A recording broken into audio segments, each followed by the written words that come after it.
O'Reilly. You need parts? O'Reilly Auto Parts has parts. Need them fast? We've got fast. No matter what you need, we have thousands of professional parts people doing their part to make sure you have it. Product availability. Just one part that makes O'Reilly stand apart. The professional parts people. O'Reilly Auto Parts. There's nothing like snook hook sets at dawn or catching a tarpon in the moonlight. Find your next fishing trip made easy on fishingbooker.com and experience the magic of the Sunshine State or any other destination on your fishing bucket list.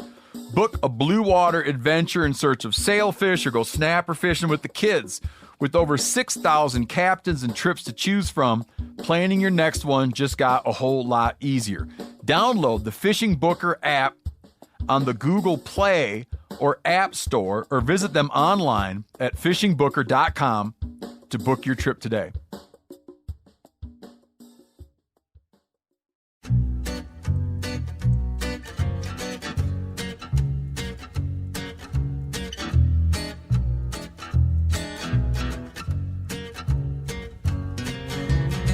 I guess I grew up on an older road. Hey, everybody. Welcome to episode 165 of the Hunting Collective. I'm Ben O'Brien, and I'm joined by Phil T. Engineer, who's eating some leftover ravioli. That's hey, right. Phil.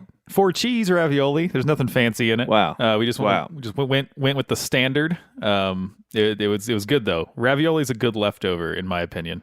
Yeah, no, I don't have any argument with that. I have right now in my head all these wild turkey dishes I'm going to try, and I'm thinking wild turkey ravioli, like ground it up. I don't know. I've got a lot of ideas for all these turkeys I'm going to kill and you're going to kill this year. I've been making my plans. I bought my tags this morning for many states that we're going to go to. I'm excited. I'm very excited. Twitter paid it. I just got back from a super top secret content mission in Alaska, so hopefully we'll be able to share that with you soon. But so if I sound a little hoarse, it's because I just was in an airport all last night, and I got 3 hours of sleep. But I'm here. I'm here for you guys. We're going to do a good show. Okay, Phil, you ready? Never been more ready, Ben. In your whole damn life. Well, today we have Ben Cassidy. Ben Cassidy works for SCI, Safari Club International. We talk about a lot of things, but particularly trophy hunting, what it means in the broader conservation sense, but what it also means, on the ethical and societal and really also political grounds that it was used in the California bear episode that we've talked about in the weeks prior. So Ben Cassidy is the Director of Government Affairs. He's in D.C. He deals with a lot of things. And I think it's good to have him clear up a little bit about what Safari Club International is, what they do. If you're so inclined, how you can get involved with them. I think they're probably painted with a very broad brush in terms of Africa and trophy hunting and all the things we do. So we broke that down for you in this episode. But Phil, since you're our resident doctor and our resident PhD and also our resident non-hunter as of today, trophy hunting. Give me your first blush reaction when we start talking about trophy hunting. Do you cringe at this topic? No, not anymore. I think it's just because I'm slightly more informed than I used to be. But I'd say, and I know that this is incorrect, but I would say when someone, a non-hunter, hears the term trophy hunting, they think it's shooting a large animal without using any of the meat or hide or anything for resources and just displaying it as you would a trophy, as in I have, defeated this animal. I've conquered this other living being that is large and scary. That's is right. What that I like. Maybe that sounds silly or offensive to some people, but I can tell you that is what most non-hunters think when they hear the term trophy hunting. Yeah, for sure. And there's been many polls done on this, some scientific, some not so scientific, on the social acceptance of hunting, society's approval of hunting. Should we hunt? Should we not? And really, it always comes down to how you skin it, how you explain it. And a lot of times we are judging someone's motivation for doing it and whether we feel it's acceptable. And so the other day in a hotel room, I was watching this show called Life Below Zero, which I've never seen this before. It's a show in Alaska about people living off the land. And in that show, people are rather poorly, in my opinion, but they're hunting and they're shooting animals and they're butchering them. They're shooting bears, shooting moose. And it just struck me while I was watching that in that context, most people have a clear understanding of the motivation. It's, I live in the bush in Alaska. I need to kill this moose to eat. If I don't kill this moose, I'm probably going to die or be forced to flee to civilization to go to the grocery store. And in that context, shooting a black bear on National Geographic is just fine. And most people would agree. Not the most ardent of anti-hunters, but most people would agree. And then if you skin that as that person's out there trophy hunting that same black bear in that same environment, it's an abhorrent act. So this isn't something we haven't already covered here, but I was just watching that. It's cable TV. It just felt like we're really, and this goes for guns too, it's just how you shape the conversation. It's just the narrative that you tell.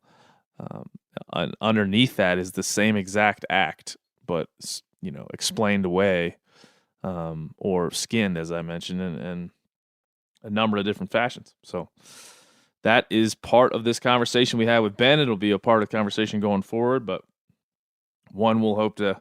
We talked a little bit about the International Union for the Conservation of Nature, the IUCN, and their opinion on trophy hunting, especially in Africa. SCI's opinion on trophy hunting and how it helps wildlife. And so hopefully if you guys go into this conversation with eyes wide open, hopefully we'll just learn something and we can, kind of take what Phil mentioned there and explain it away a little bit in terms that have a little bit more science and data and, smart people's opinions connected to them. Not that you're not smart, Phil. You're the smartest person on this podcast by far. Appreciate it, Ben. Thank you. Thanks. It's got to be self-aware these days. So, Phil, I got an email from a guy that doesn't want to be named. He actually asked me not to broadcast this email, but I'm going to kind of go against his wishes. Sorry to this emailer.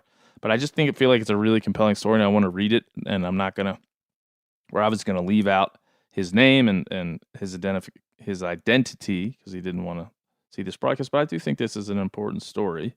So here it goes. And he's kind of a new hunter alert, an emergent hunter alert. Here's a guy who, as he'll explain here in a second, needs a mentor.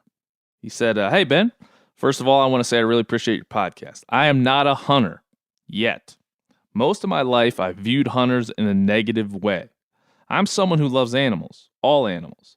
I never understood why you would want to kill an animal for sport. I was born on a small Caribbean island and I was raised in a major metropolitan city, Miami, Florida. I was never exposed to hunting mammals or birds, but I was exposed to fishing. I didn't know one single person that hunted. I'm 48 now and I still do not have any close friends who hunt. Honestly, I saw hunters as a bunch of rednecks that are just trying to kill beautiful species of animals just to watch them die. 6 years ago, I relocated to Virginia. I fell in love with the state, mostly the wilderness areas and the high country. I started mountain biking and hiking to take advantage of this beautiful landscape. My wife and I recently bought some property in the Blue Ridge Mountains. He says it's a COVID adventure. It's a property we plan to use part-time and rent out when we're not using it. There's a pretty big hunting community here. Previous owners told us that sometimes hunters will ask to come over if they can bow hunt on our property. They told us they would allow some hunters to enter theirs. My first reaction was, well, that's going to change because there's no way I'm going to let hunters on my property at all. Until recently, I was pretty much against the idea. While staying here at the property doing some renovations, I've had the opportunity to meet a few locals. I've had a few conversations. They're really awesome people, and a lot of them are hunters. And during our conversations, we talked about hunting, and it was explained to me some of the reasons why hunting is important for this area. How deer populations need to be managed to prevent starvation and disease, how most of the animal is utilized, etc. It all made a lot of sense to me. This led me to put my emotions aside and understand the culture, the sport, the lifestyle, and the conservation side of things. I've gone down this massive rabbit hole. I approached my research with an open mind. I was pleasantly surprised at what I have found.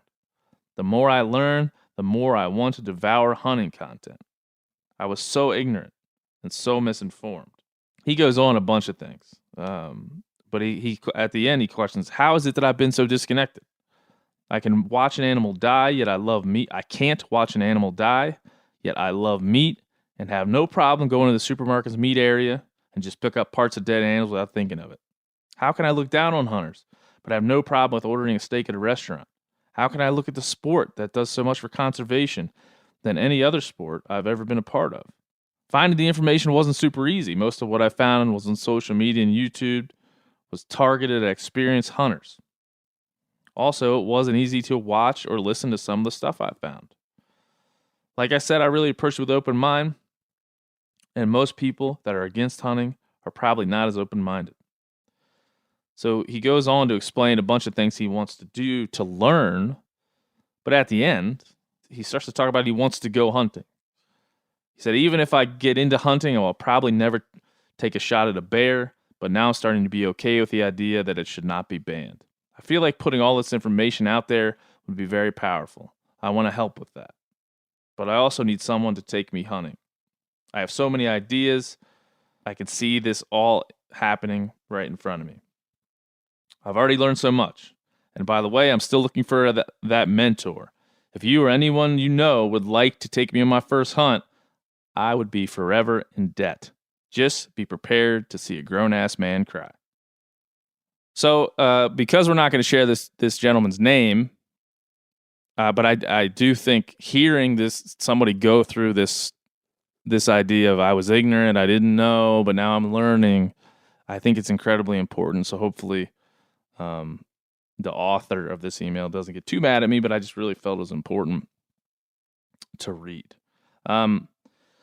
So, if you are in the Blue Ridge Mountains of Virginia, or anywhere in Virginia, and you feel like you have some time this fall or this spring to mentor a new hunter, an emergent hunter in our space, then write us an email. Write me an email, thc@themeateater.com, thc@themeateater.com, and I can connect you with the author of this piece, who, again, has never hunted, was against it for a long, long time, and has done the work because he met some really nice people that explained some things to him. So I've seen some people on our buddy Robbie from Blood Origins, who was on the podcast a month or so ago, was talking about social media and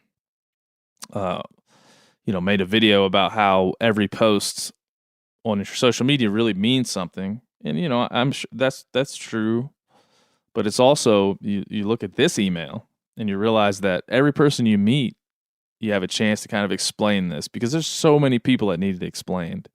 And so going back to last week and the weeks prior, this us versus them mentality only creates barriers to that conversation. And so if you find somebody that doesn't understand hunting and hates it, be patient, listen, explain yourself, and you could end up just like this emailer. You'd end up with someone who is 48 years old and going to give it a shot.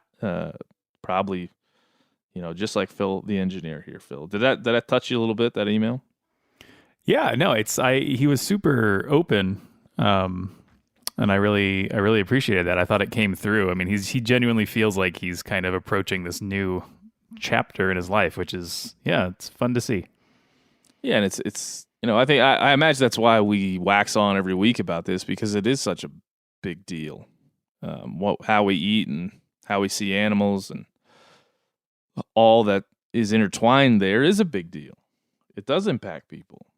It involves a lot of emotion, a lot of, like I said, a lot of political and societal pieces of that are baked into the conversation. So hopefully anybody from the Blue Ridge Mountains, anybody from Virginia, you want to take a new fella hunting, we got the guy for you.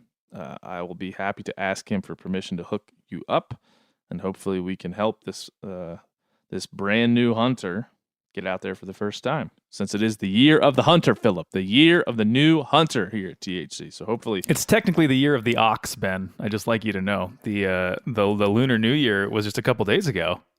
Is that exciting? Oh, I've never hunted an ox. I'd like to. They seem delicious. Well, Well, I would say as of right now, Phil, as of this moment, the theme song contest is over. We have, I'm not going to reveal it today, but we have many winners, I think. We've gotten, I don't know how many submissions, too many probably to read, so apologies to those of you that we won't get to buried in these emails, but there's so many good ones. I think we're going to make an amalgam of all these songs and let Kayla Ray help us put that together. All right. Well, I think we have what we need. If you send me a song between now and when this airs tomorrow on Tuesday, we'll definitely read it. So fire them away if you're listening to this on Tuesday, thc@themeateater.com.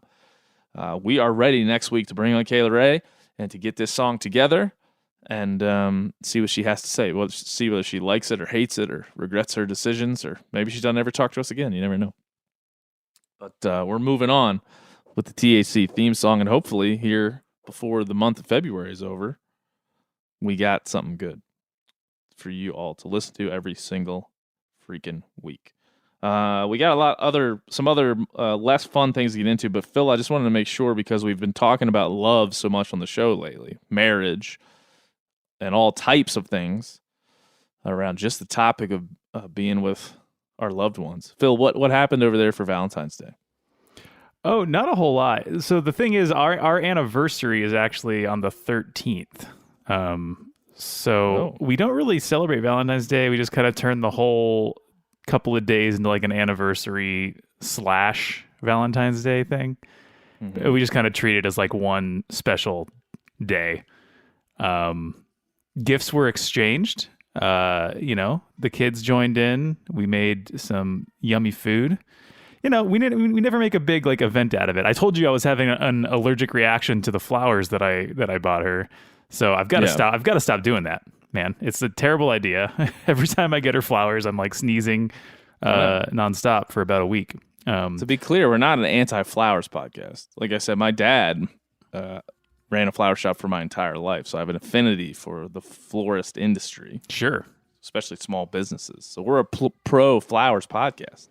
Yeah. But you just got to find ones you're not allergic to. Yeah. Last year I was gone for our anniversary / Valentine's. This year I was here, and this year you were gone for Valentine's. So how'd that go over? Well, my wife is always nice enough just to be like, we'll celebrate when you get back. And then I didn't get back when I was supposed to. And so that really messed things up. But I did do I did a little airport shopping for my family and got them all kind of like airport, kind of not lame, but not very thoughtful airport gifts, airport shopping gifts. Sure. So they were excited about that. But there was a lot of candy involved. There was a lot of, we like to have, every once in a while we like to just jam out in the mornings here. We just turn on music, dance around, do what we got to do in the Bryan household. We have fun, man. I learned that in Nepal, funny enough. Because when we were in these small villages, when we were hunting in Nepal some years ago, you'd wake up in the morning, there'd be 2 or 3 guys out just playing these flutes, dancing around. I'm like, that seems like a great way to start the day. Isn't like a wonderful? Why don't I get up and play the flute and dance around when it's a good way to have the day begin. And so every once in a while we just jam out, and we did that this morning. Sounds great. That's a little window into the O'Brien household if you were interested. But to get back to all the big serious topics, there's been recently, and I think I know the reason why. I'll guess the reason why. There's recently been a flood of new state and local bills being introduced into legislatures, just like the bear ban bill we've discussed, Senate bill, the now defunct Senate bill in California to ban bears. There's been a flood of, and we've gotten a lot of communication in the inbox from you guys and from local chapters from BHA or the guys at TRCP. A lot of people are talking about a lot of state bills that are entering into legislatures. We have a lot of newly elected officials sitting in the seats. We have a lot of people with a lot of agendas that they can now enact. And so we're looking at a lot of bills that we need to discuss. There's at least 3 on the table that we need to talk about. And most of them, like I said, I don't have the intricacies of state politics for every state in my head, and I've done some research on each one of these. But basically, I want to go through a couple of these and just let you know that they're out there and let you know how you can get your opinion on the books before they get signed in their law. Some of these bills intend to ban things. And before I get into the banning of things conversation, I will return to what I always say and what I believe to be true. I am almost never on the side of banning things. I'm kind of libertarian in this way. I guess that's what you might call that. I am never on the side of banning things unless the person who is proposing to ban that thing has made in my opinion, an objectively significant case against what they're trying to ban. Data, facts, reasoning that puts this together. That includes ethical conversations around hunting, just like the one that's happening right now in Utah. Utah has a bill. Let's see. Utah's bill is HB House Bill 295. It was introduced recently by a Utah representative, a Republican fella named Casey Snyder. He's out of Paradise, Utah. This bill would prohibit the use of trail cameras at certain times of the year from August through December, or wireless/cell cameras from July through December to the end of the year. The bill would also impact the use of bait, making it illegal during certain times of the year, also during that same time period I just mentioned. Attractants and masks, as well as salt and mineral blocks or other common livestock substances, would not be considered bait. So those are the two things that you stand to lose should HB 295 go through. Trail cameras during the season and baiting. Now, before I get into my thoughts on this, Phil, do you have just as the first blush using a trail camera during the season to go hunting and also baiting big game, elk and other things? Do you have first blush thoughts on that as the non-hunter? Not really. I mean, I think I told you, I expressed my thoughts on like hunting with hounds a few weeks ago, and I feel like I was way off base there when compared to just the general opinion in the hunting world. So I don't really know how this currently stands in people's eyes who are actually in it. Yeah, I mean, there's a bunch of this. I think this not so much, but some of these bills are very impacted by what the non-hunting public thinks of these things. This is more of a wildlife management variety. And Utah's not the only state that kind of is going through this. One is technology changes, but two, as kind of wildlife management changes, the number of hunters change, the methods of take change. A lot of this is being considered. I personally use trail cameras a lot to scout. I use trail cameras a ton in Montana here this year, but I don't use them during the season. I personally feel that's not ethical.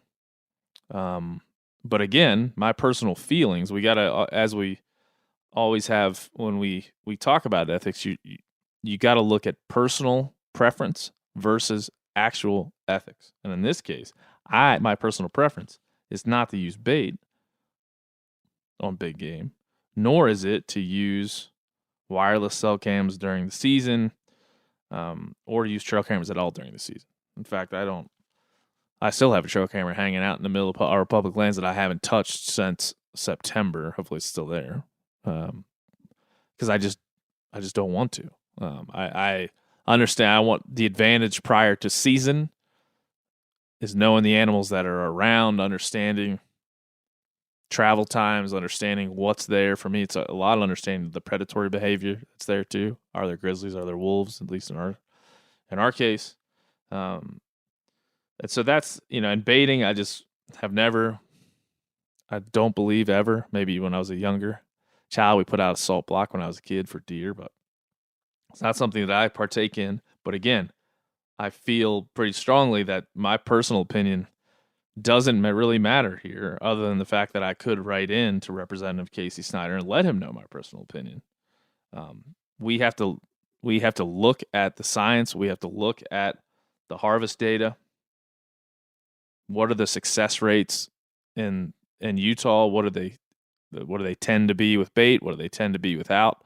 Can we know that? Is it possible to know that and make the decisions based on that? So I'm not going to go into any more detail. Certainly, if you're in Utah, Casey Snyder, Representative Casey Snyder, look him up, contact his office. Do not let a bill like HB 295 go through without you doing some independent research, looking into this, but also letting him know your personal preferences and your thoughts on this, what you think, your opinion as a voter and as a hunter in the state of Utah or outside the state of Utah matters in this case for sure. So that's generally my opinion on all of these. There's another one that was sent in to us was Maryland House Bill 911, establishing that a person may hunt wild waterfowl in the waters of the Susquehanna Flats while standing in water on the natural bottom, only in areas designated by the Department of Natural Resources.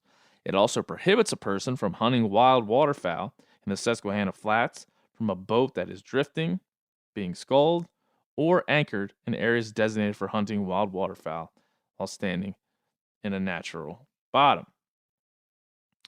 Again, no need to go through exactly what that legislation means. I've never hunted waterfowl in the Susquehanna Flats, but this has been introduced. Again, House Bill 911 has introduced to the Maryland legislature as of February 2nd. It is pending in the House Environment and Transportation Committee. Mary Ann Lasanti is one of the sponsors. She's a Democrat. But you can get a hold of any of your state representatives if you live in Maryland. Then there's another bill. There's a bunch of bills that happen in Montana, but just to show you that it's not only in the Rocky Mountains that this is going on. Senate Bill SB 143, which was proposed to preserve 60% of Montana's non-resident deer and elk licenses for only those hunting with outfitters. This is one that I'm pretty fired up about. But I would encourage you to go to themeateater.com and read Sam Lundgren's article on this bill. This bill actually was voted on 3 days ago, and SB 143 passed the committee on party lines. 7 Republicans voted for the bill, 4 Democrats voted against the bill, and it has been amended from reserving 60% of non-resident license for those hunting with outfitters to 39%. Slightly less impactful, but if you need an example, my dad applies every year as a non-resident to come hunt elk with me. He came last year. And in this scenario, he would have the same chance as someone that's going with an outfitter in 2020's scenario. But if this bill passes, he does not. He has a 61% chance instead of I guess what you might say 100% chance or a fair chance. And as I've heard some folks at BHA say, and I believe in this, the thickness of your pocketbook should not determine whether you get to hunt in Montana as a non-resident. The outfitting community is one that I support, and we find ways to make sure that they have a vibrant business, but we don't want to do that at the cost of other non-resident hunters that want to come to the state of Montana and hunt on their own. And so, again, I'm not going to we could debate each one of these 3 things. We could get into the minutia of those things. Again, if you want to contact your state senators in Montana, let them know about SB 143. Do that right now because that bill is making its way toward being passed at this point. Contact your Montana state senators. And again, this is just about being active in this community. These are things that may not affect you personally, just like me. Some of these bills don't affect me personally. Others do affect me personally. And so find, whether it's Backcountry Hunters and Anglers, whether it's Safari Club International, whether it's Congressional Sportsmen's Foundation, whether it is Rocky Mountain Elk Foundation, whether it's National Wild Turkey Foundation. These are the places where you're generally going to be able to connect with people that can educate you on these issues, can help you understand and help you get active, as we've talked about over the last couple weeks. This just happens to be a time where we're kind of being flooded with these across the country. And if anyone else out there has any others you'd like us to throw out there, we're basically just going to say what they are. And who you can contact to get your opinion shared. Because just like with the California bear ban, the Bear Protection Act, your voice matters, even if it's bait in Utah, even if it's hunting waterfowl, but while being sculled in the state of Maryland, or if it's a non-resident hunting application for elk or deer or whatever here in the state of Montana. All this matters, and this is part of, I think, really being a knowledgeable part of our community. So hopefully this conversation with SCI's Ben Cassidy helps you there, but be active as you can, get educated, and always shoot us emails. If you want us to discuss something or highlight something, we absolutely will on this here program. So, Phil, did we do a good job there? Do I have your approval? Yes. If you want some more insight on bad bills, you can check out Cal's Week in Review. He's been doing the Bad Bill Roundup at the end of his episodes, where he does kind of like a rapid fire. And man, like there are a ton that you didn't even mention on this show. So it's just kind of amazing how these new classes of legislators come in and just start making their mark. So yeah, if you have something to say, you got to say it for sure. That's right. Yeah. Cal was asking me about this bill in Maryland. I'm like, man, I wish I knew. I wish I really had the intricate understanding of what's happening there. But I just don't, because I don't live there and I don't hunt there. But that's no reason not to get educated. And Cal is doing that, and I'm doing that, and we want to be a part of this because it's important. So listen, I wasn't aware of the Bad Bill Roundup, but now I am. I'm going to go listen to that thing and hear what Cal has to say. Because again, being aware is the first step here, and it's easy to miss these things because they can move quickly in a time like this, and there's so many other things going on. So, without further ado, Ben Cassidy, Safari Club International.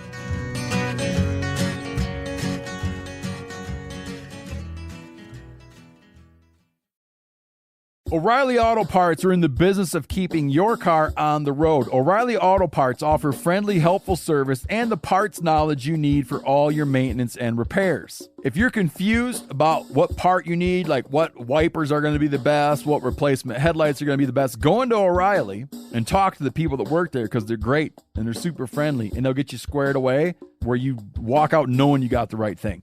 They've got thousands of parts and accessories in stock, either in-store or online, so you never have to worry if you're in a jam. Do you need your windshield wipers replaced? You need a brake light fixed? You need some quick service? They'll help you find the right part or point you to the nearest local repair shop for help. The professional parts people at O'Reilly Auto Parts are your one-stop shop for all things auto do-it-yourself, and you can find what you need in-store or online. Stop by O'Reilly Auto Parts today or visit us at O'ReillyAuto.com/MeatEater. That's O'ReillyAuto.com/MeatEater. There's nothing like snook hook sets at dawn or catching a tarpon in the moonlight.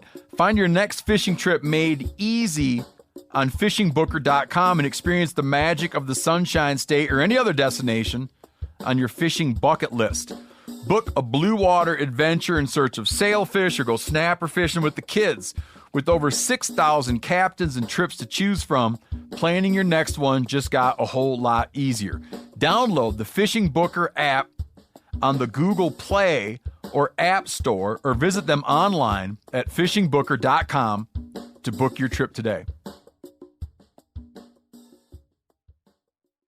You ever get that feeling you're stuck inside staring at screens and a primal urge kicks in? You crave wide open spaces, fresh air, the chance to connect with the land.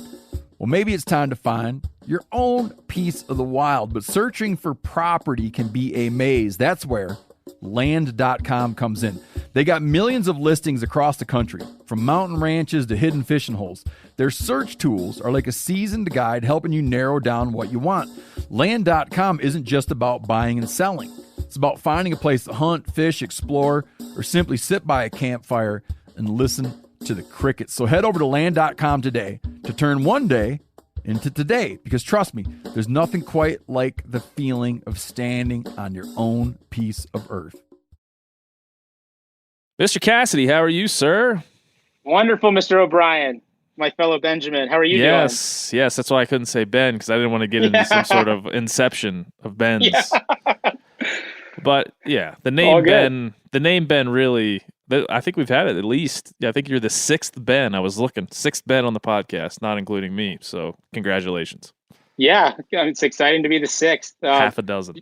Just a fun fact. I believe your middle name's Patrick. That's right. My name was Patrick for a day when I was born, and then it got switched to Ben. We dropped the Patrick. So a couple ways that our names are in common. Yeah, I just feel like for me, Patrick Cassidy, that's cool. But for me, Patrick O'Brien too quickly turns into Patty O'Brien. There you go. It's just too Irish. It's just, Yeah. You're preordained to drink a lot. Right. With that name. That's just a stereotype. That's right. Which I would happily live up to, probably. Sure. So you're in D.C., man. I am. I'm in the suburbs of Washington, D.C. Our offices are right by the Capitol, but I'm from home right now. Gotcha. Well, when I worked for the NRA, I lived in Fairfax, Virginia. So I think, I think about that area fondly. I don't think about the Beltway too fondly, but I think, No. I still think about living there and enjoying that hustle and bustle of DC. Yeah. It's got a lot of good energy. I mean, obviously the city's been quite changed as the rest of the planet has been since COVID happened, but assuming it'll all check back to normal, rubber band back to normal. But yeah, I love the energy. I know it gets a bad rap, always trying to drain the swamp and whatnot and the creatures and all that, but lots of really good folks doing good work here. Yeah, that's true. And it's a good time to talk about that too, because I think, we were talking last week, just checking in about, where we are with a new administration and a job like yours. I guess we should probably start before we jump right into it with what your job is for SCI. And then for the folks that don't know about SCI, give them a little bit, just, give them the elevator pitch for what you do and what SCI does. Yeah, absolutely. Thanks. So I'm Director of Government Affairs for Safari Club International. We're a member-driven organization, about 50,000 members, really heavily focused in the United States, but also have, chapters abroad, really great active chapters in Europe and South America, over, New Zealand and beyond. We're 50,000 strong, focused on conservation, advocacy, our convention, and membership. Those are our four pillars that our CEO, Laird Hamberlin laid out for us when he took over about 2 years ago. So advocacy is, one of our lead pieces, our sharpest tools. Is really what obviously attracted me to Safari Club International, given, I'm directing our advocacy efforts now. We span U.S. federal government, state and local, international, and legal advocacy. I was drawn to SCI. I'm a sucker for a good tagline, and ours is first for hunters. And I've had a chance in my past life and past jobs, to work really extensively with the community. And one thing that really stood out to me with SCI, which, full disclosure, I was a volunteer for chapter leadership and, worked closely with, over the last 10 years. But SCI is the one group that really stood out to me where when I would, ask what their priorities were, it always involved actually talking about the hunter and their priorities. Yeah. I mean, obviously, we're all on the same page about wanting to protect wild places and wild things. But just, I'm very interested in making sure that the hunter is involved in the conversation. I mean, particularly given, how our North American model is built and what's given it success. So always, excited to work towards championing and giving voice to hunters. I really think is what SCI is set up to do. We're talking about our headquarters in DC. I mean, it's basically a hunting embassy. We've got a nice big building that's over on the Senate side by the Capitol, where we've got our policy experts. We got our lawyers. We have our wildlife biologists, all there, and just really in place to provide hunters a voice and, educate elected officials or, their staff on our issues. What's your day-to-day like in that work? Yeah.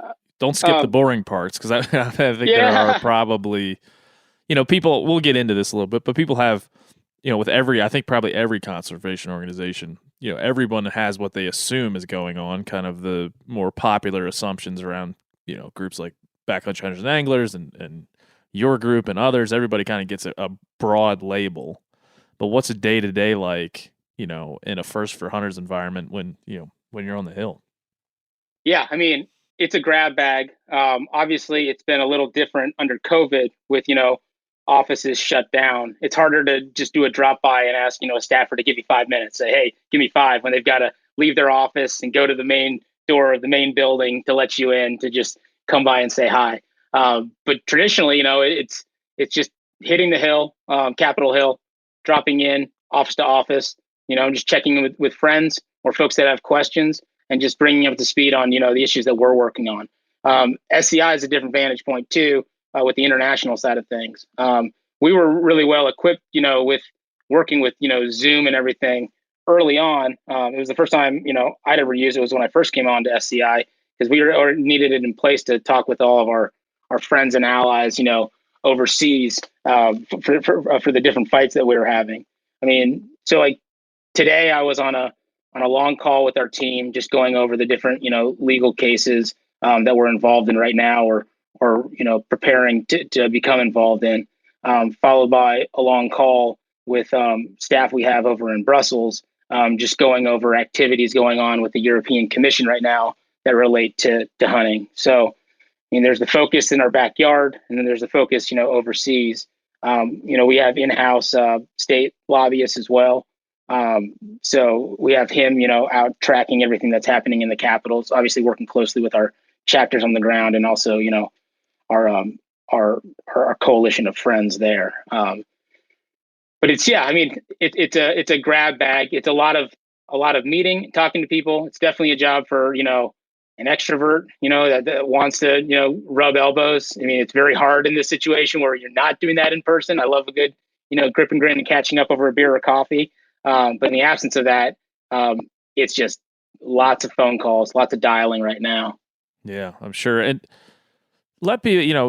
this is always important to me too, because the conservation groups I'm a part of, I'm keenly aware of the regional and chapter level work. What's a chapter look like for SCI? And if somebody out here listening wants to join, what are they looking at when they get into chapter level work or state level work, as a volunteer or a member of SCI?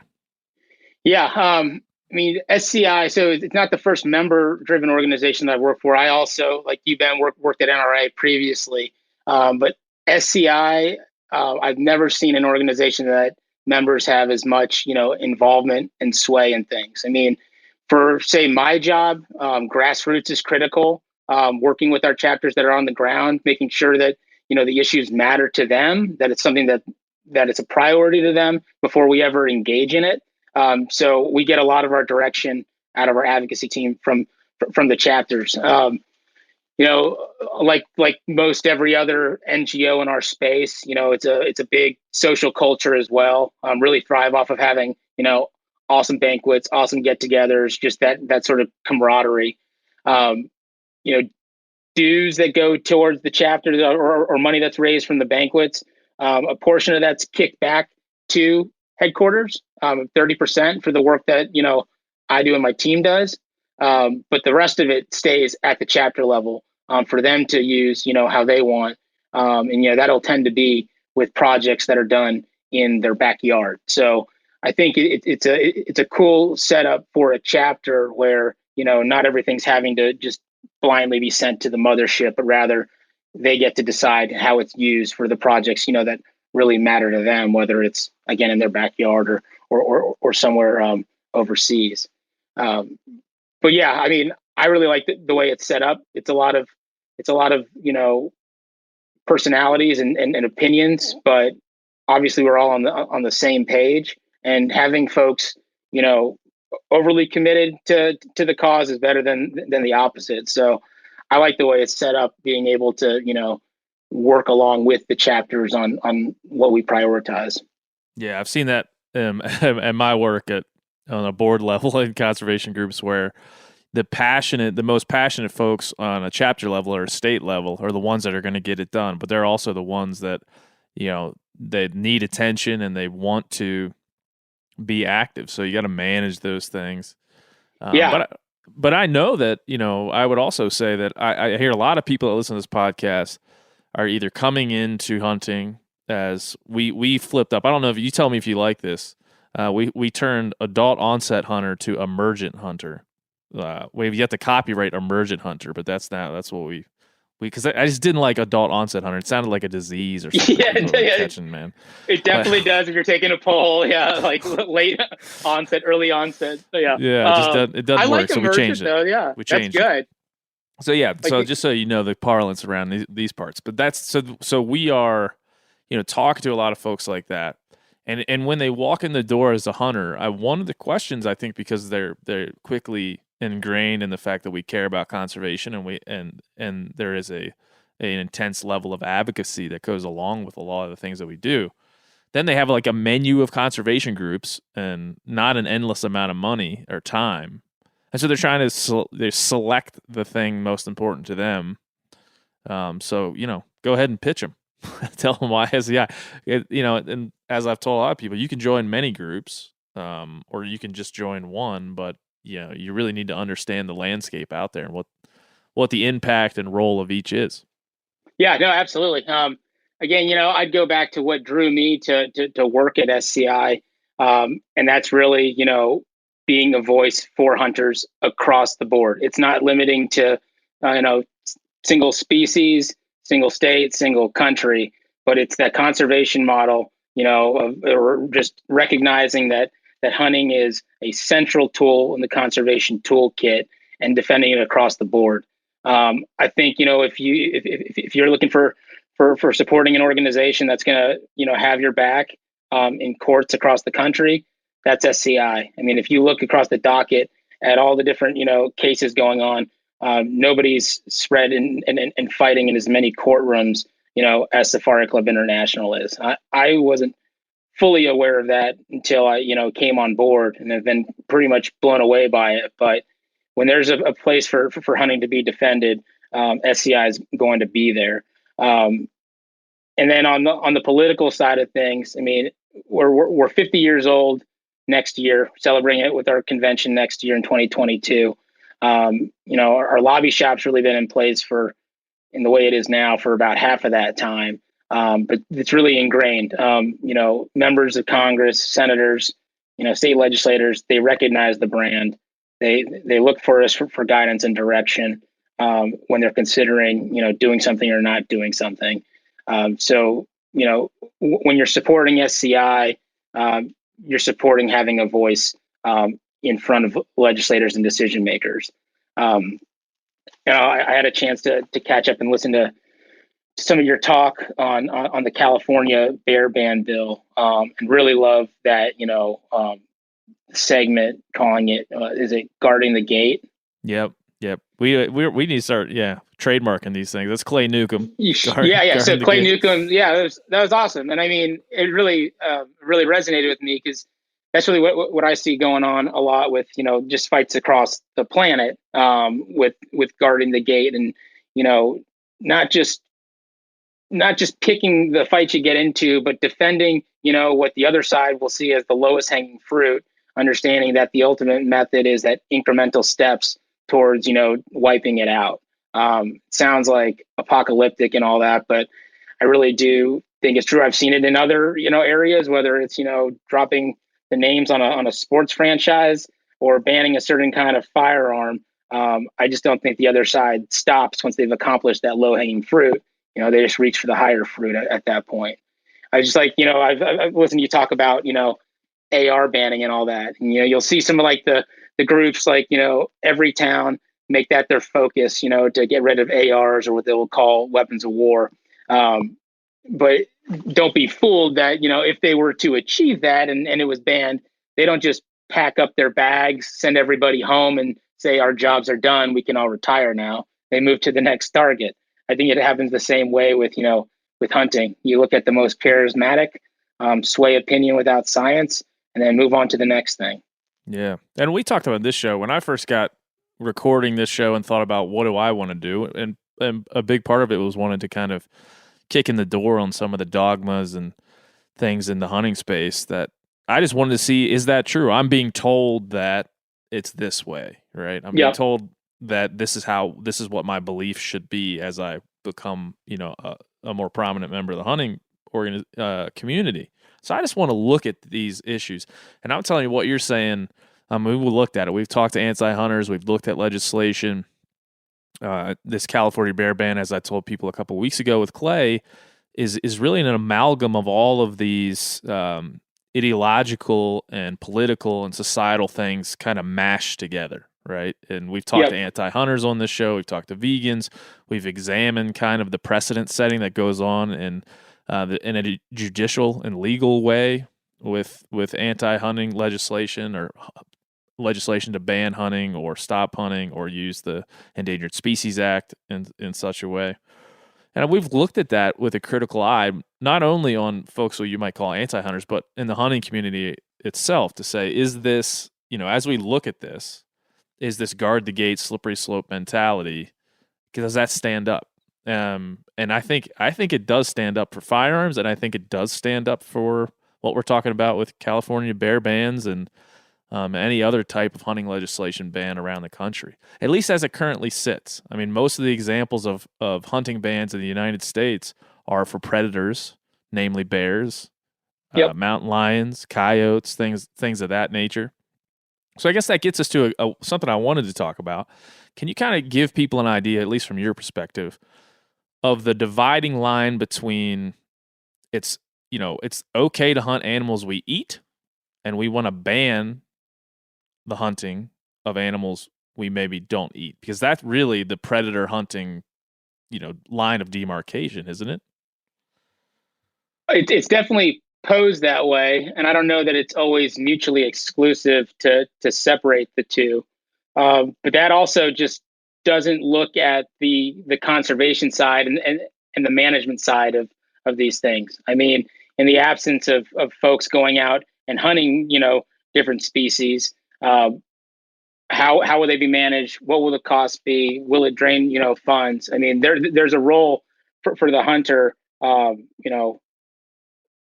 regardless of the end product, to be the steward and to be the wildlife manager. But again, I think it's kind of, they're not mutually exclusive from one another. I mean, when you see like them talk about bears as being, only trophies and inedible, I know that that's completely inaccurate, having eaten bear. Mm-hmm. And I think, that gets left out of the narrative on purpose if you want to go over to Africa and talk about elephant, and that's only done as a trophy. Whereas, that meat is actually consumed by folks. I think it's easy to leave that piece out. It's easy to just focus in on the trophy piece. Imagine you've seen polling, we've seen polling, or you talk to the general public and you use the term trophy, it turns people off in wide numbers. So I'd say on the other side, it's their effective messaging when they only focus it in on that term, and leave out the rest of the story and make it seem like it's the only, reason being used for the hunt. Yeah, and I do think it carries over to AR-15s in a very logical way, because you're looking at the creation of a term that denotes something that simplifies an issue. It denotes something that's scary, right? So trophy or really seemingly unethical or unnecessary, right? So you have trophy hunting that's easy to explain that away. And then you have assault weapons. It's easy to explain that away. So it just creates these logical traps for people that aren't educated on particularly those two things. So it's hard for us, and don't know to ask, the follow-up questions. If the conversation just focused on the elephant being killed by a bloodlusting, guy from America that's only going to mount it on his wall, it leaves out the whole conversation about where the proceeds and the profits went from that hunt to the community, to livelihoods. It totally shuts their voice out. And it's more convenient, the way that we digest messaging now. I mean, it's a simpler story that can be spread around faster when That's it's told right. that way. Yeah, you simplify that narrative. That makes a whole lot of difference. We called that. We were talking about that the last couple of weeks about it's really like a populist high ground. Like, you know, people that are trying to ban the things that we love to do, especially even in the guard the gate sense, but overall really have the populist high ground because they can just ask what is seemingly for most normal folks. Now, I'm not talking anti-hunters. I'm talking non-hunters that live in urban settings or non-hunters that just don't have the experience and knowledge of what it takes to conserve wildlife in this country, all the intricacies. You could just ask them, why would you hunt a bear? Why would you own an AR-15? And they'll go, I don't know. Good point. And so it can be that simple. And so you guys are advocating for this. How have you seen this manifested? And I think this is important in legislation like SB 252 in California. We've went over that, but are there other examples that you've seen that really, you know, put a finer point on how this makes its way into the legal battles? Yeah, I mean, I think you can just look across the board at predators. I mean, if you were to look at, you know, wolves, that's always spurred, you know, different ways of antis, you know, pushing their ways. I mean, if we look at Colorado and the ballot initiative with introduction there, the slew of lawsuits, I think there's 3 right now that are, you know, out in the Northern District of California, challenging the Fish and Wildlife Service's delisting. You know, those are all done on grounds that there's injury, you know, to the plaintiffs, saying that, you know, hunting wipes out, you know, them being in the wild. It doesn't give any respect to the management tool, or the fact that, you know, in a number of areas there's growing, you know, human animal conflict going on. Then at an international level, you know, we see it with trophy bans, with the mechanism of importation. You know, that's happening right now with Ottawa in Canada and in the UK, in Parliament there, in Brussels with the EU. We're bound to see it again in DC. There's a big fight on that in California, of course, last session.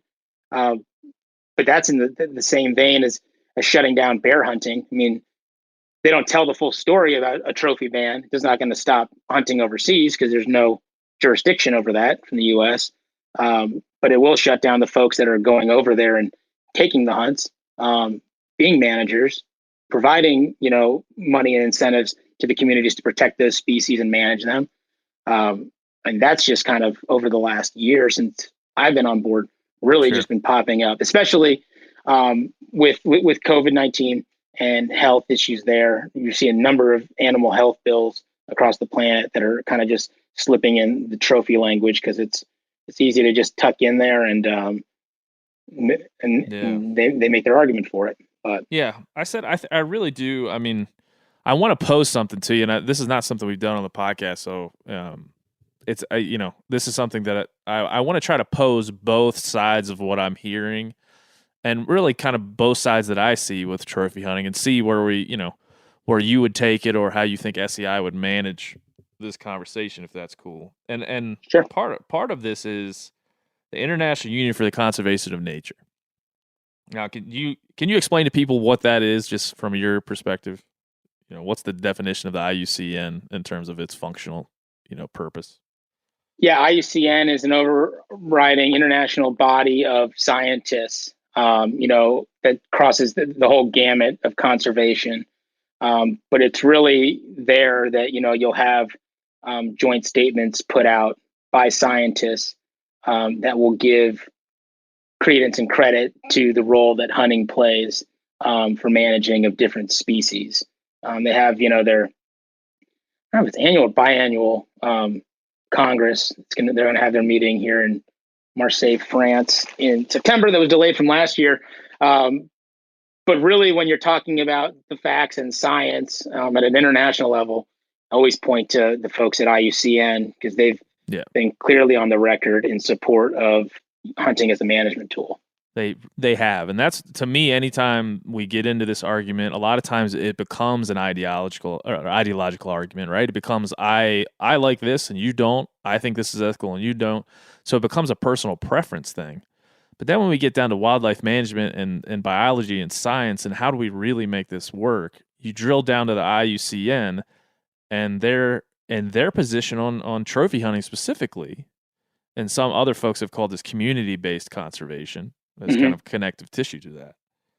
If you don't mind, I'm going to read something from a paper that they put out, a briefing paper they put out, informing decisions on trophy hunting. It's a little bit long, but I think it kind of encapsulates a big part of this. It says trophy hunting is hunting of animals with specific desired characteristics, such as large antlers, and overlaps with widely practiced hunting for meat. It is clear that there have been and continue to be cases of poorly conducted and poorly regulated hunting. While Cecil the lion is perhaps the most highly publicized controversial case, there are examples of weak governance, corruption, lack of transparency, excessive quotas, illegal hunting, poor monitoring, and other problems in a number of countries. This poor practice requires urgent action and reform. However, legal, well-regulated trophy hunting programs can and do play an important role in delivering benefits for wildlife conservation and for the livelihoods and well-beings of indigenous local communities living with wildlife. Habitat loss and degradation is a primary driver of declines in populations of terrestrial species. Demographic change and corresponding demands for land for development are increasing in biodiversity-rich parts of the globe, exacerbating this pressure on wildlife and making the need for viable conservation incentives more urgent. And obviously, that's a couple of paragraphs in a very long paper. But I think it sets up kind of the straw man theory of how Cecil the lion affects trophy hunting but doesn't define it. Yep. And also, at the same time, puts at the back of science and data, and really some of this is social science, to be sure. But science and data, the fact that trophy hunting at this moment in time brings a value that can be seen, observed, and studied, and then reported back on by the IUCN, which is a group of scientists.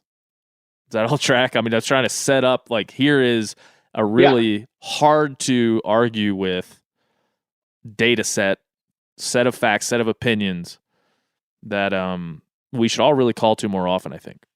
Yeah, and I mean, I don't mean to dumb it down, but they cover the full picture. I mean, there's going to be bad actors, right? Those need to be policed and corrected.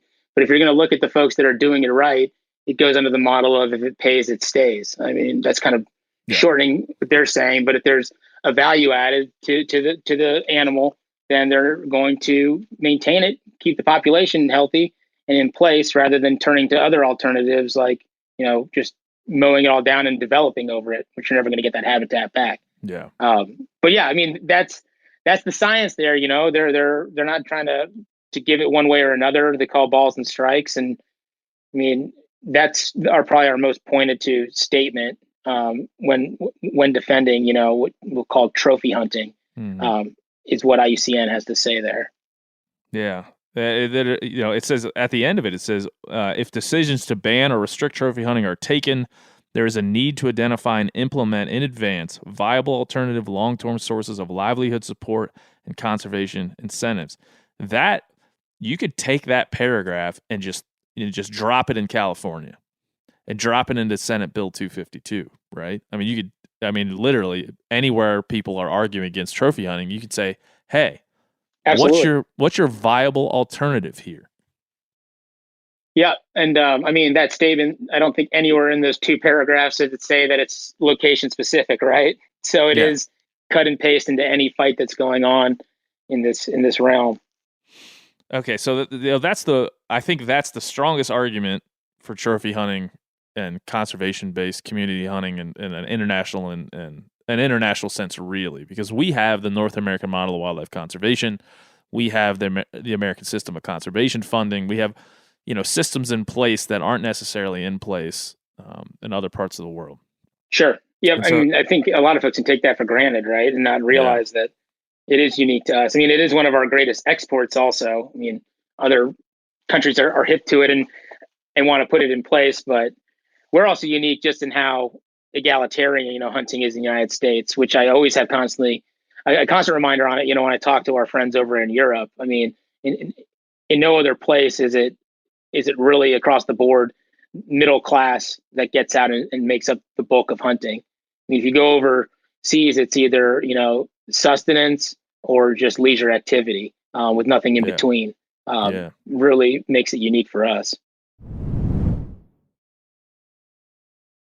O'Reilly Auto Parts are in the business of keeping your car on the road. O'Reilly Auto Parts offer friendly, helpful service and the parts knowledge you need for all your maintenance and repairs. If you're confused about what part you need, like what wipers are going to be the best, what replacement headlights are going to be the best, go into O'Reilly and talk to the people that work there, because they're great and they're super friendly, and they'll get you squared away where you walk out knowing you got the right thing.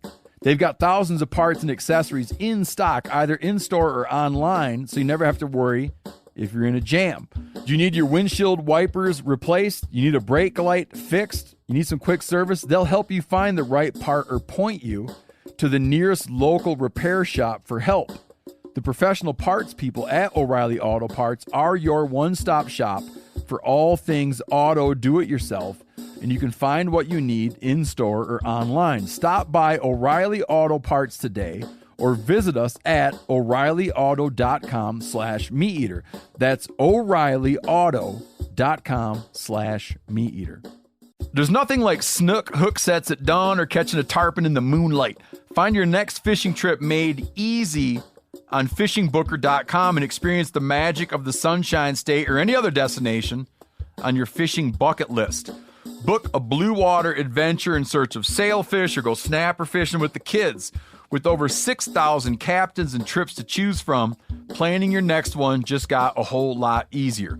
Download the Fishing Booker app on the Google Play or App Store, or visit them online at fishingbooker.com to book your trip today. You ever get that feeling you're stuck inside staring at screens and a primal urge kicks in? You crave wide open spaces, fresh air, the chance to connect with the land. Well, maybe it's time to find your own piece of the wild, but searching for property can be a maze. That's where Land.com comes in. They got millions of listings across the country, from mountain ranches to hidden fishing holes. Their search tools are like a seasoned guide helping you narrow down what you want. Land.com isn't just about buying and selling. It's about finding a place to hunt, fish, explore, or simply sit by a campfire and listen to the crickets. So head over to Land.com today to turn one day into today, because trust me, there's nothing quite like the feeling of standing on your own piece of earth. So we have our North American model of wildlife conservation, and we've had Shane Mahoney on this program, and he works with the IUCN and was one of the early authors and marketers of this model. And him and I have talked about this at length at bars at the SCI show in Reno many times. Perfect place for it. Yeah, we often get drunk. And one time, him, myself, Keith Balford, who's been on the show, who now works for Wild Sheep Foundation, and Shane got drunk and talked about this concept. I don't know how long, because I was drunk, but it was a long time, and we solved the world's problems, as we tend to do in that state. But of course. So we have our model of conservation. It has a value base, I would say an underlying base of value. We value these animals in an economic sense, in a social sense. The similarities between us and anti-hunters, I think, is always that we both want these animals around. We both, we're going at it in a different angle, but we both want these animals around. Different roads to get there, but yeah, same end goal. Right. And so now we'll find the number. Let's just call it 10,000, knowing that that's not an updated number that I know of. We have 10,000 international hunters basically funding in some parts of Africa and other parts of the country, basically, or other parts of the world, funding conservation, basically international money flowing in for conservation that is supporting really good work. My worry is that just doesn't seem sustainable. And it's not, if we had to start today, that's not the way we would set it up in many of these countries. We would say, hey, take our model. This is the way we do it. Now, I understand that there are different economic and social factors and socio-political factors. I mean, there's just a million different things that wouldn't allow us, if we started today, to apply our North American model of wildlife conservation to, say, South Africa or Namibia or something like that. But something I've thought of and, like I said, discussed critically with these guys is this idea that international funding is really driving conservation work on the ground in an entirely different continent is worrisome, and maybe at some point not as sustainable as we want it to be. Have you thought about that? Is that something that you guys talk about at all? Yeah, and I mean, I think it's constantly discussed too, is, how do they diversify, and have other streams, I mean, like you see right now with the pinch point from just having travel shut down, that's just crippling. Yeah. It's just like having that, all your eggs in one basket. But I've yet to see any proposal for a replacement on, that model of having the hunter. I mean, you'd see the other side talk about doing photo tourism, photo safaris in its place. Those are great and well and doable on certain land, like some of the national parks, but not out in the bush, not when you get really rural. I mean, the folks that are going out there are the folks that are looking for adventure, are willing to pay, top dollar, what's like a mortgage on their home for a lot of folks, in order to, sleep on the ground and get bit by some of the biggest bugs on the planet.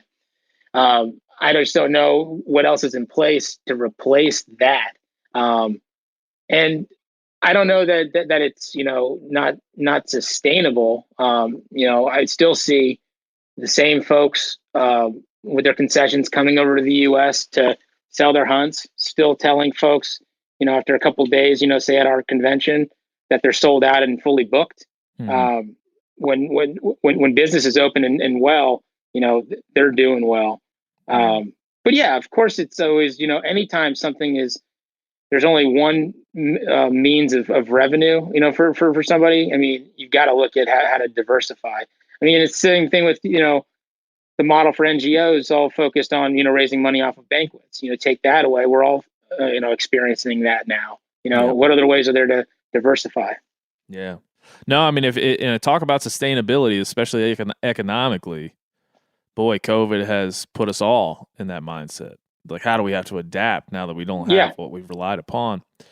So, but it's also it's something too that we've talked about forever, right? That's another thing that you probably go and get drunk at like DSC or SHOT Show or SCI with your friends. You're talking about that there, like, hey, like this isn't the model that's going to last forever. I've seen is it like Andy McKean, write about it, and he's got great points, but we'd always put it on the back burner. It's like, yeah, we'll get to that after we get through our banquet season this year, and then next thing you know, it's the banquet season again. But now, I mean, looking for real solutions, right? Yeah, front really. burner issue now. Yeah, I mean, we've talked to folks at NWTF recently. I mean, anybody that had a real strong, and that is the core of the conservation space and how we gain members and how we get funding, and that is, listen, I attended some stuff on the Zoom Wild Sheep Convention, and it was okay, but it wasn't nearly as cool as being in Reno going to the less than one banquet, or being at SHOT Show, or being at the SCI convention, or whatever it might be. No, I know. I mean, we all missed that, and we're going to want it back. But yeah, like Sheep Week, I mean, incredible by Zoom standards, right? I mean, nothing's going to replace it. And of course, I don't want to speak for Sheep in any way, but I'm sure that, they understand in person is as good as it comes, but they did as good a job as you possibly can do in the absence of in person. Yeah. But just missing it, like we were joking about when we got on about, not having the crud right now from SHOT Show. Yeah. I don't miss the SHOT Show flu that everybody get. And now that we're in a pandemic, I think back at how PR companies used to hand out little sick bags with vitamin C packets and bottles of water. And I think, man, yeah, at the moment in time where we can make fun of each other for passing along viruses, maybe has gone. Yeah, we could make light of passing viruses to each other willingly in Las Vegas. Right. That might be gone. That sensibility might have died. You're gonna have to put those joke books away for a little bit. Yeah, right? Just for a little bit. And we'll bring them back. We'll forget about this eventually. But yeah, as we do everything. Yeah. I appreciate your comment there about sustainability and what it does, because I think that's really what I want folks who don't really understand trophy hunting to start having this dualistic or, look at this, because it isn't perfect, but it is what we have, and it is working. I mean, if you look at the numbers, and again, I don't have this in front of me, but I know this to be true. If you look at the numbers of wildlife in Africa, plains game, the big five, all the things we talk about, you look at the numbers of wildlife pre-concession. At some point in the 70s, I think they started concessions, and concessions, correct me if I'm wrong, but concessions are just a bunch of properties getting together saying, we're going to put a fence up around the outside of all our properties, or we're going to come together and conserve wildlife that way. The animal populations prior to concessions and after concessions were popularized is ridiculous. It's like 5x. Dude, I mean, right now, Namibia has the biggest population of animals that they've had in 100 years. It's like, it's the science. Again, it's the head count. I mean, they're just losing their minds over it, not being able to manage their own wildlife. Yep. And that's, so it's such a different, we get wrapped up in really how different it is than what we do here. But it is. I mean, I've hunted in Africa. It feels a lot like Texas, and where I was, at least in Namibia. Like I said, it's a big place, so we're not going to generalize, but that's the other thing I left out too, is like, I mean, if you look at the voices too of the folks that live in Africa, I mean, they're asking for, the international hunting to be kept in place, to be supported, to allow it to go over, because it's their resource and it's how they want to manage it. So again, I mean, I would look at what they're asking for. They're not asking for other alternatives to it. That's true. Yeah, no, my dad hunted there recently, and he called me after and said, his guide and PH over there were so invested in the business of hunting, and so and we're so passionate about what it brought to their lives that you just can't ignore it. You just can't ignore it. As much as I even personally sometimes that's not really my thing. You can't ignore the realities, and so I want folks that listen to this podcast, whether you've thought about this critically or you haven't, to understand that it is complex. But when, in my opinion, and I definitely want to hear kind of how you boil it down in your own head, Ben. But in my opinion, it is how we've tried to set it up here, which is it's working, it's viable, it's supported by science and data, but we have to start looking at how to make it sustainable, because it is so varied from the model that we have in this country. And so that's where my head goes. But again, all you got to do is start reading a little IUCN literature, quickly find yourself pretty passionate about, what you guys do. I'm also thinking about it from like the business standpoint with like the concession owners over there. I mean, it's taken a lot of years and like trial and error for them to get some of these businesses stood up to be something, that's actually providing the conservation benefits and being sustainable. They had to make a hard choice on their land about how they were going to be able to, feed themselves. And a lot of folks, whether it's over in Namibia or Zambia, started off trying to raise cattle, and it wasn't feasible on some of the land. So they found, it was easier for them to be able to raise, different, game species, and worked on that, set up a business, put in the hard work. They've invested in it, and they want to, keep that model going, because it's what they've based their livelihoods off of. So if they're following the rules and it's following what the IUN statement is, I don't see why we would have any place to, interfere with that. Yeah. That's kind of where I land right now. If somebody walks in the door with, a fully thought out photo safari model. I mean, I laugh because it's not going to happen. No. That matches the funding and the flexibility of right now what is trophy hunting, essentially. This is what we'll call it. Bring it. And we'll run it through Dillis Rowe and Shane Mahoney and everybody at the IUCN, see what they have to say about it. Let them, like you said, let them call balls and strikes. Right now they're pretty firm on this. It'll be a nice scientific Shark Tank episode. Yeah, dude. I don't want to get too far going here without really talking about you and I talked about this, and I've talked about this with Brian Lynn from Sportsman Alliance on the show a few times. If we return a minute to the California Senate Bill 252, And really this goes along many other battles within the the legal world, legislative world. We saw it with the Greater Yellowstone Ecosystem grizzly bear hunt, Wyoming. We've seen it in other places. Talk about how a group like HSUS, Humane Society of the United States, works in setting legal precedents with bills like SB 252 to kind of to work at a slow grind at hunting rights or hunting, privileges, however we'll say. But there has been a stated and sometimes underlying strategy to that, right? So just Humane Society's general activity in the courts on predator issues. I mean, it's basically seeing, ESA as a place where, all species should permanently be housed, and using the courts to ensure that that's the way it is, rather than seeing the ESA as, a law that's there to resuscitate and bring back species that are in tough spots. So, like the ultimate goal for, say, wolves is to have them stay on that list in perpetuity with federal management in place rather than the states managing. You'd see that as well with bears and, different populations. I mean, that's another piece is, breaking it into different populations and, saying that there's no longer a species in this portion of range country. So they must be, on the brink, and it needs to be shut down across the lower 48. And that's the sort of fight that we see Humane Society bringing across, courts across the country.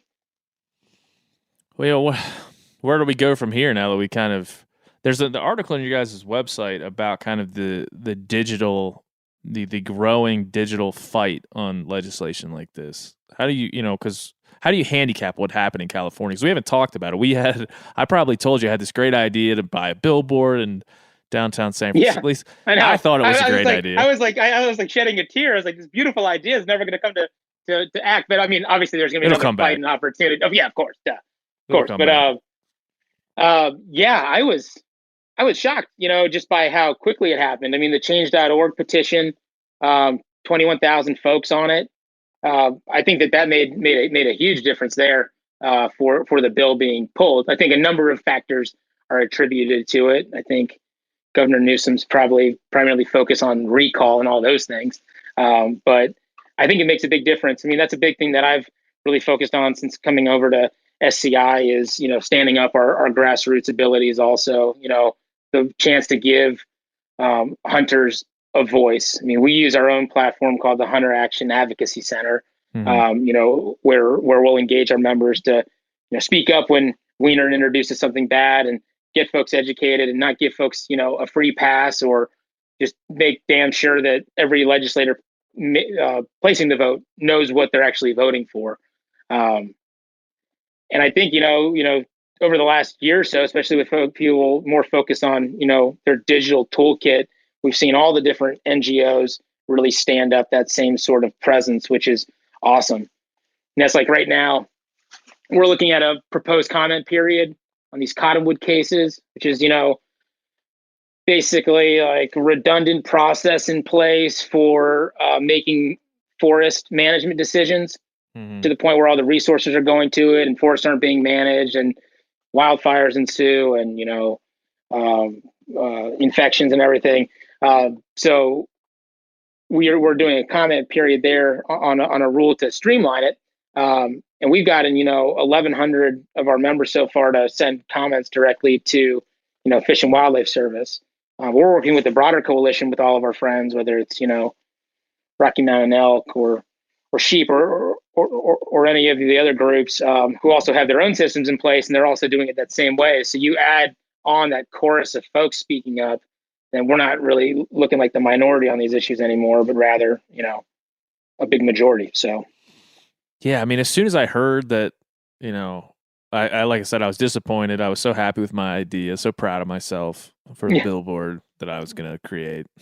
I was a little bit sad that at first I'm like, and then I started to think, how do we handicap this? How is it possible to handicap what really went into this decision? Because I called Senator Wiener's office and talked to an intern, and she just read me the statement, which was, based on the urgent COVID-19 concerns. And I asked her, I said, I know you're an intern, but I still have to ask you this question.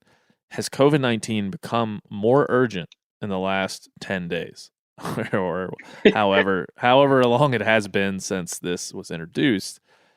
And so I'm assuming, I don't know how to put this as percentage, but there's a large percentage that was the outreach and outcry and all the things that happened around social media and across the internet about this.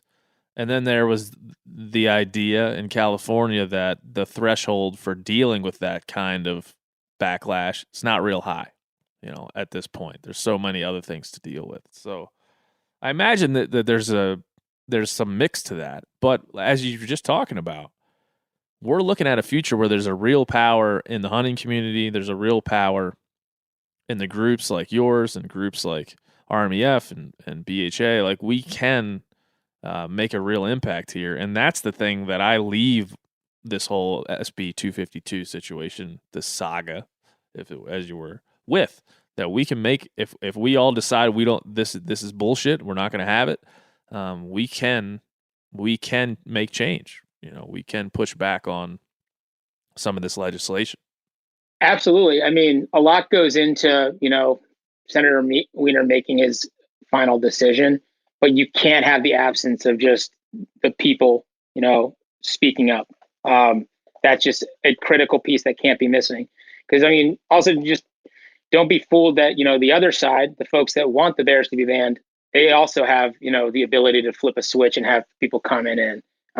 They've been doing it longer than I think hunters have. Yeah. We're still playing catch up in that regard. I don't have all the details in front of me, but I remember looking at, I think there was some sort of rule process going through Fish and Wildlife on polar bears, and that got caught up in like TikTok, which suddenly drove a campaign where they got 2 million plus comments in on this polar bear issue. That's a lot more than 21,000, right? There's a lot going on there. But they have the ability to turn it on. So again, a lot goes into what happened. Maybe it was COVID became more important over 10 days. Doubt it, but maybe there was. But you can't have the absence of those, 21,000 plus folks, speaking up and letting you know that it's not an unchecked, one-sided, decision. Yeah, and that's what we've really seen in the past. There's always been this, like I said, populist high ground where the louder voice and the more activism has always fallen on folks who are in the animal rights community or the anti-hunting community. That's just been traditionally how it's gone. They've been more dedicated, smarter, not only with legislation, but how they gain attention to these issues. And we've hunting community has been very reactionary throughout time. And I think we're still reactionary in many ways. And so I had guys from Sportsman's Alliance texting me, Brian Lind was texting me a bunch of anti-trapping legislation that's floating around in places like New Mexico. Yep. So, those things happen in a vacuum. And if we're not paying attention to them, whether or not you believe in guard the gate or the slippery slope fallacy, it doesn't really matter. Just having a place like SCI or any of these other groups we've mentioned to go and learn about these things is important as hell. So go sign up, everybody. Do it now. SafariClub.org. What are you waiting for? What are you waiting for? I guess we could close by a little bit more of a lighthearted topic or something to get people. Do you have you ever traveled? You travel internationally, hunted in Africa, hunted places that you can tell personal stories? I have not hunted in Africa yet. That was meant to happen in 2020, but rain check. So I thought you wanted to talk about something a little bit brighter right now, Ben, but I appreciate that. I screwed it. Yeah, that was totally. Really I'm cool sorry, man. Thanks. I'm sorry. Yeah. I thought I told you this offline. I brought up a bad subject. No, the one hunt that I've bought at SCI was actually at the DC chapter banquet, was a dove hunt in Argentina that I took. It was a cast and blast for a golden dorado and dove. So that was an awesome trip. That was my one international trip. I grew up living in Brazil and Chile. No real hunting in Brazil, none really at all. And Chile, I didn't do when I was a kid down there. But I've done a lot of travel around the States. Love waterfowl. Father-in-law has a place out on the Eastern Shore, so I get out there a bunch and make a point, after election season, to get down to Louisiana, go out for specs. Got nothing but love for them. And then I've got a bunch of family in Texas, so we'll get for whitetail and for pigs out that way. Yeah, but Argentina is one of the places I've not been, but I was just at a little get together with editor of Peterson's Hunting, Mike Scobie, I guess former editor now, but he still works for that company, and a guy we've had on this show before, Dushan Smetana, who's a photographer, and they've been to Argentina a bunch, and hearing them talk about it is just giving me a full drive to get down there. It's awesome. I just want to see that country. Yeah, I love it. I really love getting out on the Paraná River for golden dorado. That was I went down for the dove, but I'd go back for the dorado big time. It's an awesome fish. Tough mouth, spit your hook out. It's just gorgeous. But yeah, great people down there, and the food's also incredible. I mean, they've mastered the flame. They've got the good beef. Oh man, yeah. Dushan, he lives across the river from me. He does an asada every year, which is a traditional way that and he cooks up a goat. He slaughters and cooks up a goat, and it's something I look forward to every year. Just because he brings that Argentinian culture. He's been down there so many times. He's bringing it to Montana, which I felt was rare when I met him and we talked about it. And that's now it was supposed to be uplifting, but this is now depressing. No, we can't go. This is now I'm depressed. We can't go into these cool places. Probably not in 2021. I've been salivating over. I've been putting together the THC studio at my house, and I've been hanging up a bunch of pictures that I really like from things that I've done in the past. And man, a lot of them are from New Zealand, place like New Zealand, and even what did you do in New Zealand? Well, I mean, I've been there 3 or 4 times, but we gave away a New Zealand hunt. First Light gave away a New Zealand hunt with me that we were supposed to go on in 2020, and it got canceled. And I haven't thought much about it because I just assume we're gonna just pick it up whenever we're allowed to go. So that's kind of another depressing note. But I've gone over there and done public land, Tahr, chamois. Awesome. I've done helicopter fly-ins for chamois and just some of the craziest places on the coast that you can ever imagine. Have you followed our pieces on Tahr Wars? What's going on there? I have. In fact, I owe the listeners of this program a little update on that because we've talked about last year. We talked about just not wanting to jump into advocacy on that because I just don't understand it. I understand the general principles at play, but I just didn't really get too deep into the legislation that was going on last year and the culling that's been going on. I mean, I've been to places in New Zealand where guides will tell you or locals will tell you there used to be tahr up on that mountain. They shot them all in a helicopter last year. So I've experienced it personally where places I've been and gone back to now just don't have animals anymore because they've been aerial gunned to extinction in certain pockets over there. So you might as well just update people on Tahr Wars, as you call them. Yeah. I mean, like you said, they cranked up their, I guess they call it eradication plan.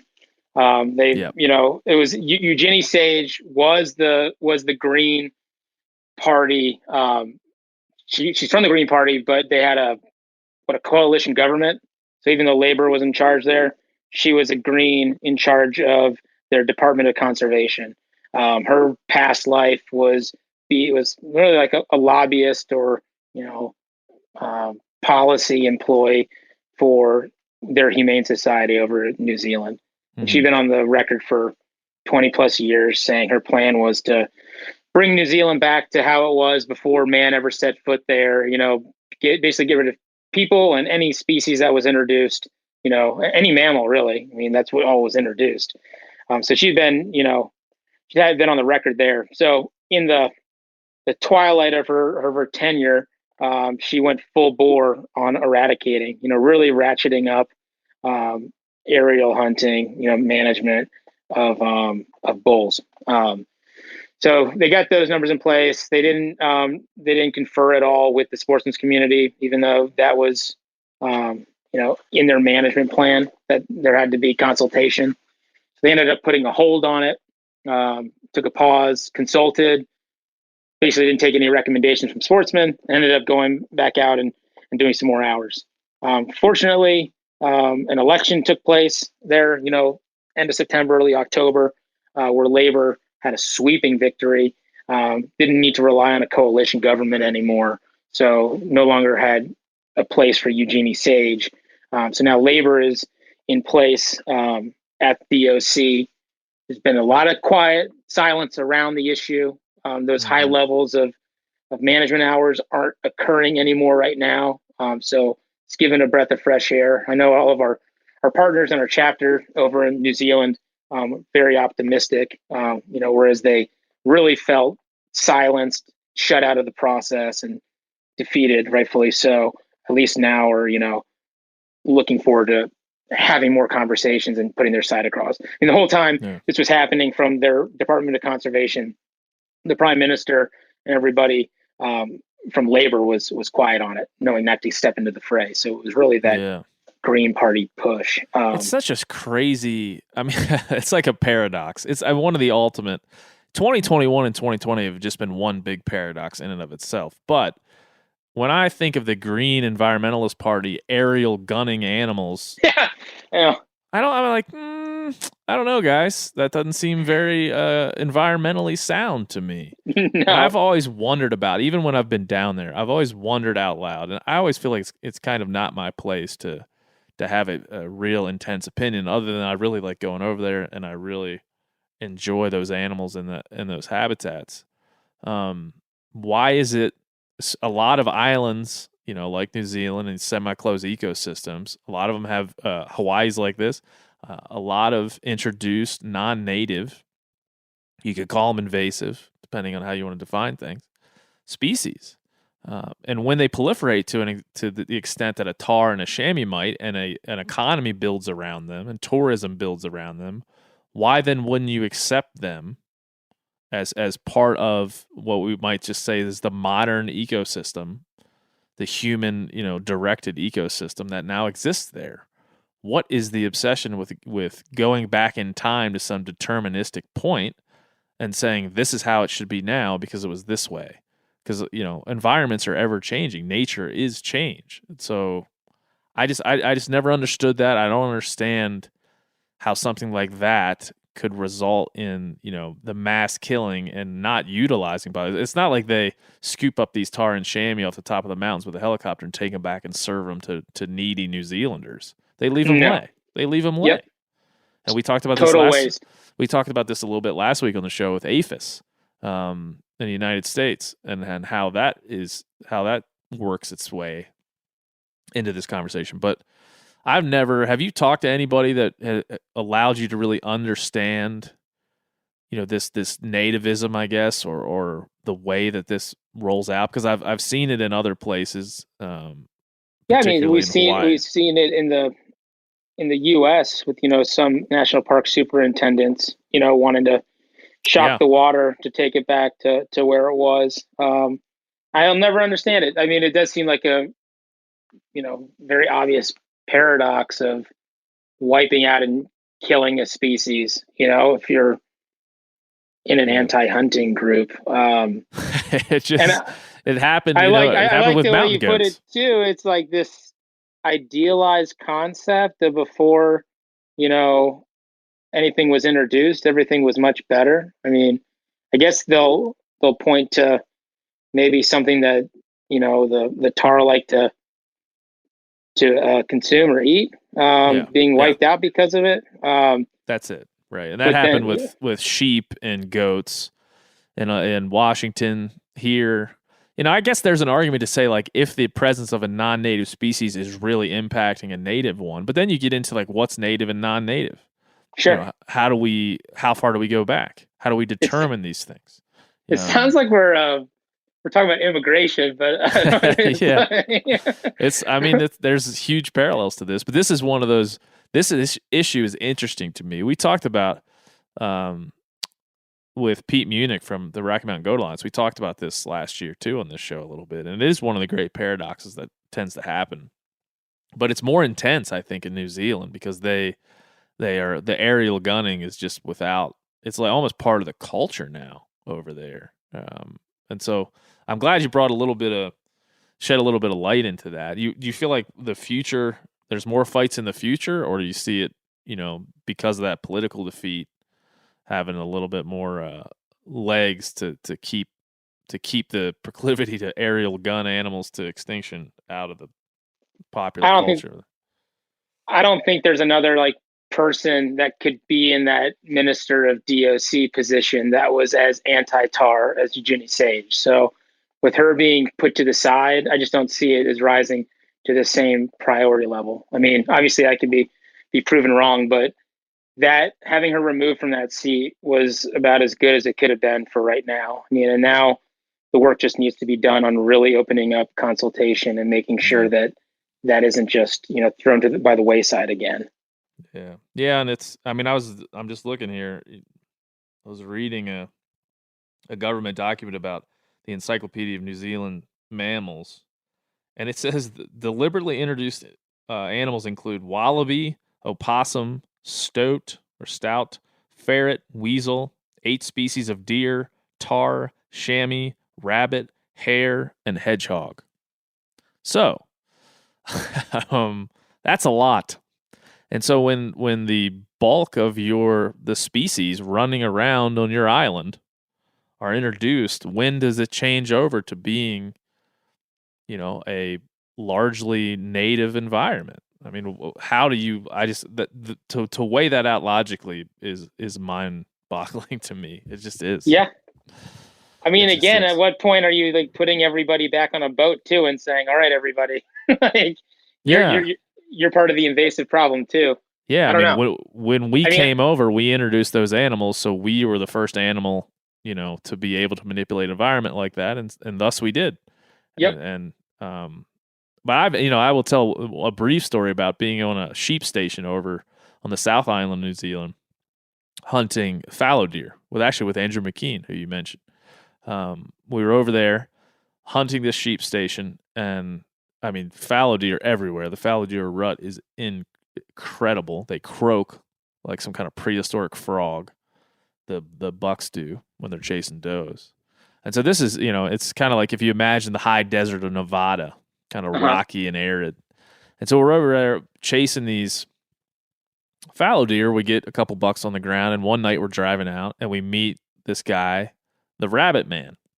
He looks like some sort of Mad Max superhero. He's riding a 2-stroke dirt bike. He's got rabbit fur. I think he had rabbit fur handle covers.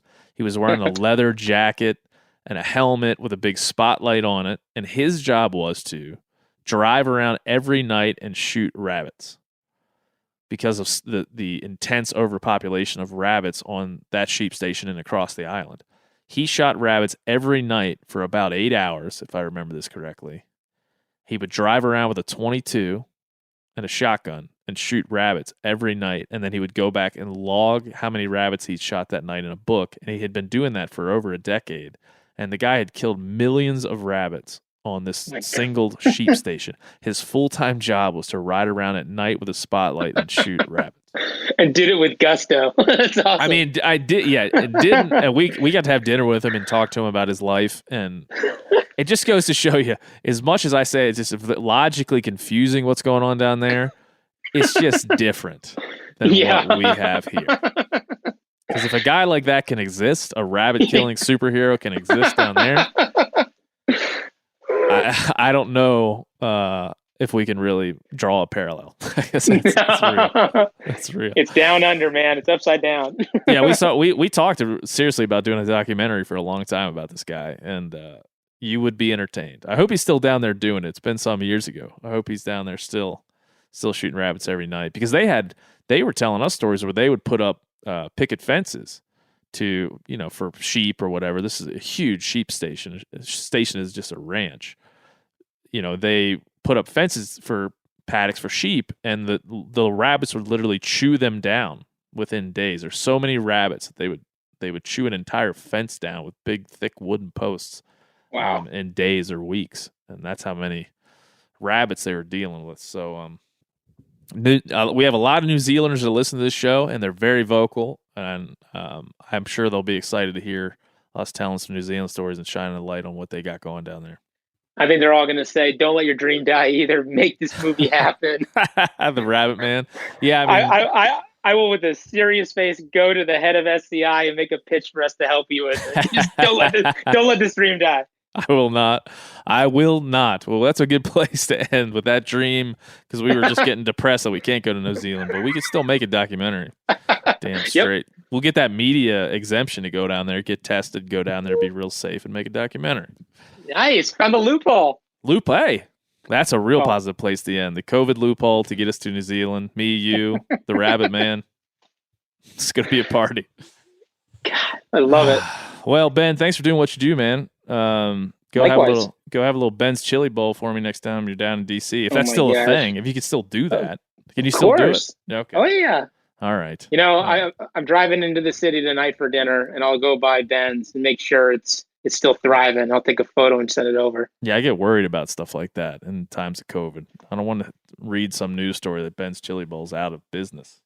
Yeah, I mean, it's taken a hit on a lot of the bars that had character, but what can we do? All right, brother. Remember, I really appreciate it. Die. We're not going to let that dream die. The Rabbit Man documentary 2022 coming to a theater near you. Thanks for all you do, and thanks for checking in with us and working through the old trophy hunting and everything else. Yep, anytime. Appreciate it, Ben. Thanks for what you do.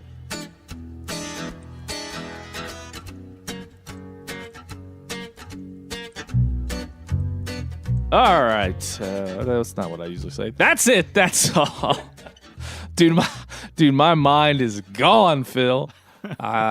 We just went hard in Alaska for 3 days, and I got no offense to Alaska Airlines, but they sure messed my day up yesterday. I was supposed to get home here at about 11 p.m., and I didn't get home till 4 a.m, and it's been a interesting time nonetheless.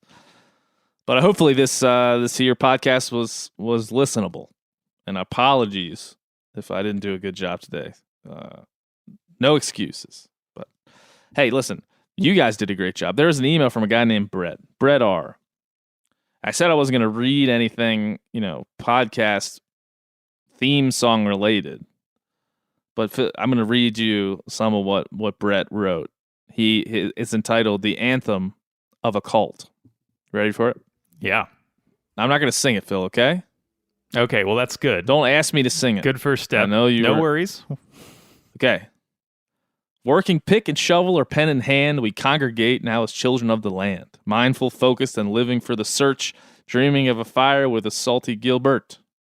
But ain't coming back till it's cold and late, taking it slow so we can shoot straight. Shoot on straight. Guard the gate. Shoot on straight. Guided by the eagle, we're closing on the deer. Hunters to the core, despite T-Engineer. Where no one's too good, and we're all good enough. We clear our shotguns with a hearty huffy puff. Ruled by the seasons is the woodsman's fate. Taking it slow so we can shoot straight. Shoot on straight. Guard the gate. It's a beautiful day. God, that's pretty good. That's fun. It's a good one. That's made me laugh. Well done. I feel like a big part of that's gonna make it into the amalgamous theme song of THC going forward. So thank you to Brett for that one. That made me laugh. I needed a good laugh because I'm doing this podcast with one eye open, one eye closed. So, Phil, there's some other things that we still need to figure out, but a lot of people are writing in to say that they will help us and video your turkey hunt. We have so many people that said that they would help you, either film or give up their property. What do you think? It's moving for sure. I mean, what do you think? I mean, do we invite someone to join in? We might. Maybe we do. There's breaking news. Breaking news. This guy writes in, Derek writes in, "Hey, Ben and Phil, I just listened to your podcast with Giannis from last week, obviously. He said, I always enjoy listening. I live in Marion, and I work in Kalispell. I heard that Phil's turkey hunt will be outside of Whitefish, and I figured I'd say congrats. And if you're interested, there is a Bojangles in Kalispell. What? Have a great week. Proud cult member. Proud cult member, Derek. So things are all coming together. Oh, buddy. man, yeah. We can get the Eric Hall special at Bojangles. We Start can off go our day. Take a nap. Go hunt, get out in the field about 11 a.m. Uh-huh. And go nuts. So we just have to decide. I mean, we probably could have about 10 camera guys if we really wanted to. But we got a lot of decisions to make in the weeks to come. But we're getting there, man. Like I said, I was while I was waiting to fly in the airport, I started buying turkey licenses. Pretty soon we gotta make that happen for you, and then we gotta put some dates on the books. But I'm thinking, then get me if I'm wrong here. I'm thinking first week of May. How you feel about first week of May? Let's mark it down. First week of May, you're in? Sure. Right. This is us promising to do this. So first week of May is when it's going to happen. First week of May, Montana, turkeys, Phil, high fence turkeys, probably something really easy to really get that number up there. So now you can all look forward to. It's currently the third week of February. All you got to do is sit down if you're ever feeling sad and you need some motivation. Just know that Phil will be hunting turkeys the first week of May. Say bye, Phil. Huffy puffy. Too long, 'cause I can't go a week without doing wrong. Without doing wrong.